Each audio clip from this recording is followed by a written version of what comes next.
Karibu sana katika kipindi kizuri cha Nuru ya Maisha. Tafakari yetu ina kichwa kinachosema duniani sio kwetu, usisahau. Ni tafakari nzuri sana. Ni mimi Mwalimu Peter nakukaribisha hapa Nuru ya Maisha.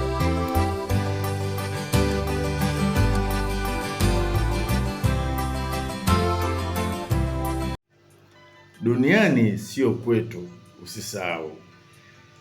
Mtu akisahau kuwa yeye ni mpitaji duniani, huanza kuishi kana kwamba ataishi duniani milele. Hapo ndipo tamaa, majivuno, chuki, mashindano yasiyo na mwisho huanza kutawala moyoni mwa mtu. Lakini ukweli unabaki pale pale. Sisi ni wapitaji. Nyumbani kwetu ni mbinguni.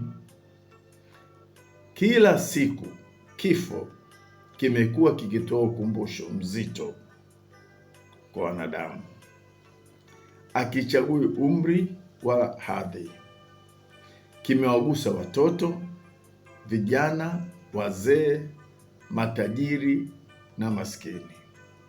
Hii ni sauti inayotuambia kwa upole lakini kwa nguvu, hapa sio kwetu.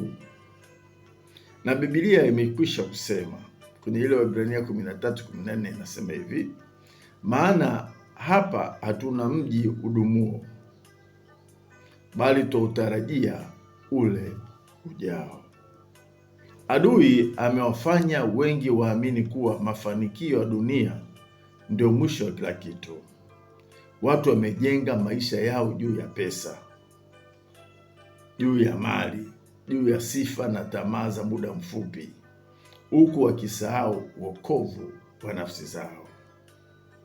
Ni vizuri kufanya kazi kwa bidii, kuwekeza, kujenga maisha bora na kutimiza wajibu wetu duniani, lakini ni hatari sana kuyafanya hayo yote huku tukimsahau Mungu.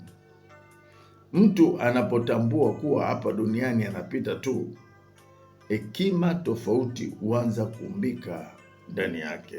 Hekima ya kwanza ambayo itaumbika, atakomboa muda wake kwa hekima. Atafanya kazi kwa bidii, atajituma na kuwekeza katika maono, lakini hatasahau kumjenga Mungu moyoni mwake. Ataelewa kuwa muda ni zawadi na kila siku ni nafasi ya kuacha alama kwenye haya maisha. Ataishi kwa kusudi, sio mazoea. Biblia inasema katika kile kitabu cha Efeso 5:15-16, basi angalieni sana jinsi mnavyoenenda, si kama watu wasio na hekima, bali kama watu wenye hekima, mkiukomboa wakati.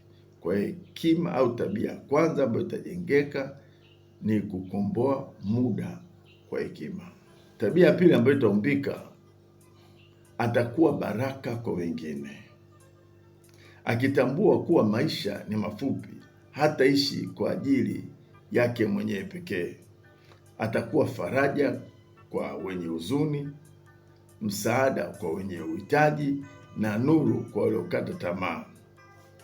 Maneno yake yatachukua nafasi ya kuponya badala ya kuumiza. Nguvu zake zitatumika kuinua wengine badala ya kuwavunja.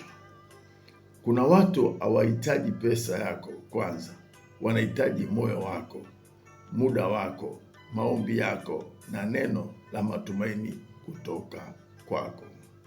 Jambo la tatu, atakuwa tayari kusamehe, lakini pia kuweka mipaka. Mtu anayejua kuwa maisha ni mafupi hatakuwa na mizigo moyoni mwake. Atajifunza kusamehe kwa sababu anajua amani inamfanya awe na kibali machoni pa Mungu. Lakini pia atakuwa na hekima ya kuweka mipaka ili kulinda moyo wake dhidi ya uharibifu wa adui. Kusamehe sio kuruhusu uovu uendelee, ni kuachilia sumu moyoni ili wewe uwe huru. Hekima nne, ataishi katika uaminifu. Hii ni tabia ambayo inaumbika kabisa. Atakuwa mwaminifu kwa Mungu, atakuwa mwaminifu kwa watu wanaomzunguka, atakuwa mwaminifu kwa nafsi yake mwenyewe. Ataacha maisha ya unafiki kwa sababu anajua hakuna kinachofichika mbele za Mungu. Biblia inasema hivi kwenye Waebrania 12:14, tafuteni amani na watu wote na huo utakatifu, hapana mtu atakayemwona Mungu asipokuwa nao. Nitimishe namna hii, maisha sio kuhusu una nini duniani, bali umeishi vipi mbele za Mungu. Sio ukubwa wa nyumba yako, bali ukubwa wa moyo wako. Sio umaarufu wako duniani, bali jina lako kuandikwa mbinguni. Leo jiulize, kama hii ingekuwa ndio siku yako ya mwisho duniani, ungekuwa na amani na Mungu? La muhimu, usisahau nyumbani kwetu ni mbinguni. Kwa kila wakati uwe tayari. Mungu akubariki sana. Nenda kafanikiwa katika ulimwengu huu.